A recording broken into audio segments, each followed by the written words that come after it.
Here's something nobody tells you at the salon. There are haircuts that feel like the safe choice, the easy choice, the one you've been getting for years without thinking twice. And then one day you look at a photo of yourself and something feels off. You can't quite name it, but something about the way you look feels heavier than you feel inside. Chances are, it's your haircut. Not your age. Not your face. Your haircut. Today we're going to talk about the ones that quietly add years. The styles that feel familiar but actually work against you after 60. And more importantly, we're going to talk about what to ask for instead. Because the right haircut doesn't just change how you look. It changes how you feel when you walk out of that salon. Lighter. Fresher. More like yourself. Stay with me. This one is worth watching all the way through. The flat, lifeless bob with no movement. Let's start here. Because this one is everywhere. The flat bob. One length. No layers. No texture. Cut straight across and left to hang.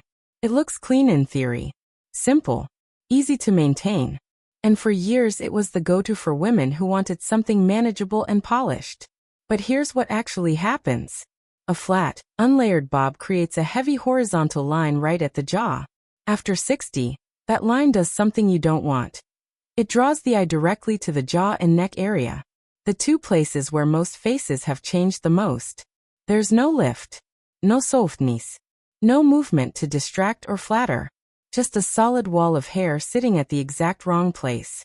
And the longer you go between trims, the heavier and more shapeless it becomes. The fix is simple. You don't need a new haircut. You need a better version of the one you have. Ask your stylist for point cutting on the ends.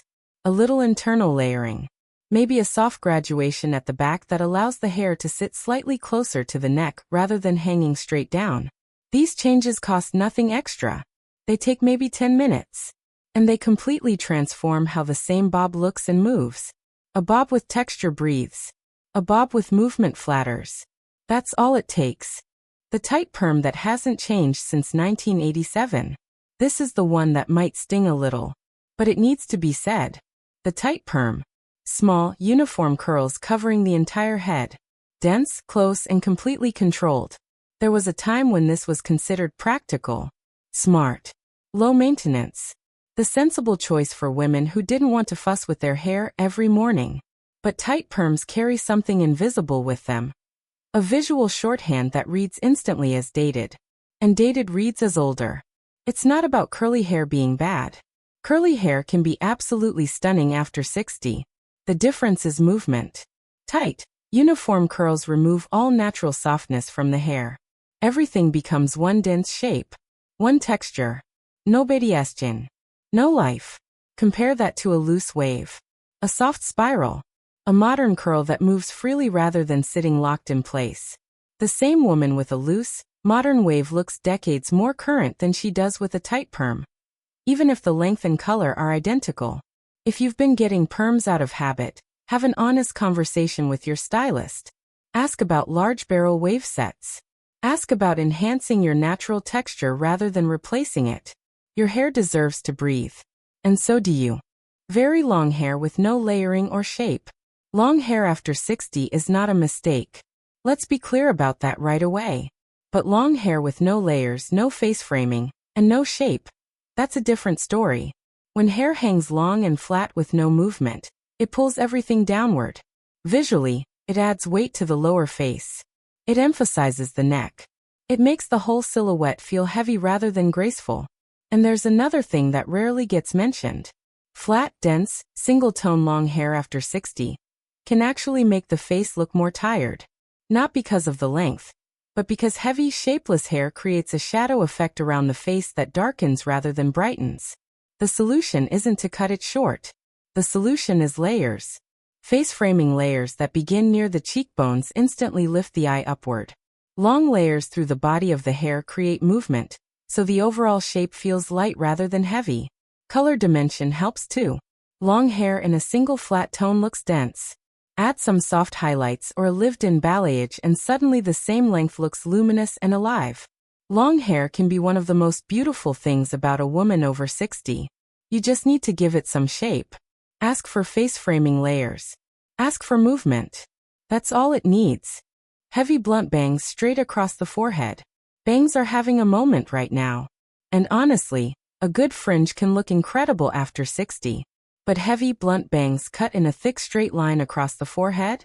Stylists wince a little when they see that requests come in. Here's why.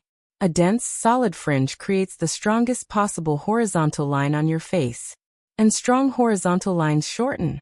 They cut the face visually. They bring the eye straight down rather than letting it travel naturally. After 60, that horizontal cut also draws attention directly to the forehead and eye area, where fine lines are most visible.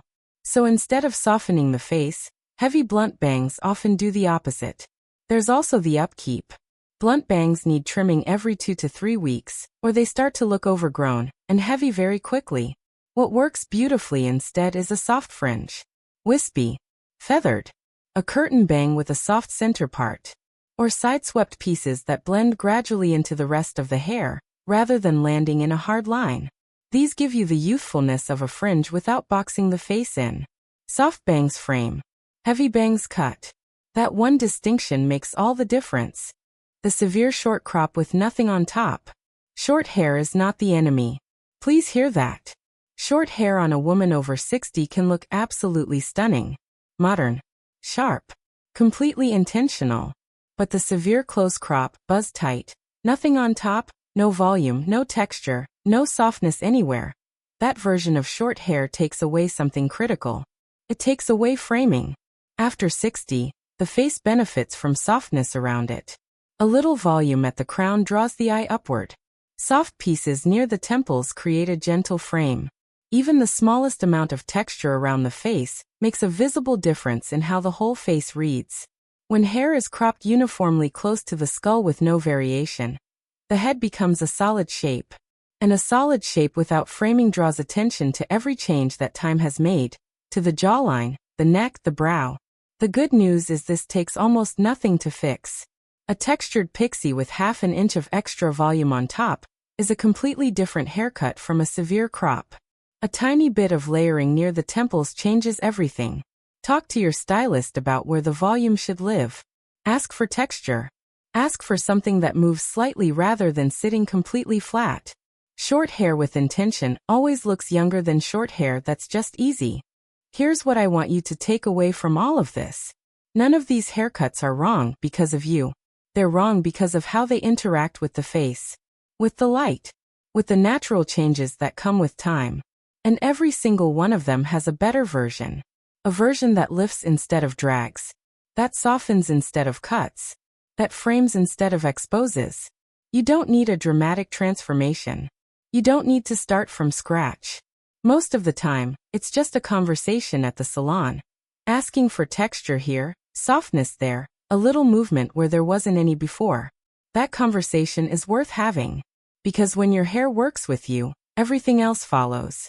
You stand a little taller. You feel a little lighter. And you stop looking at photos of yourself wondering what feels off. You already know what feels right. Now you have the words to ask for it.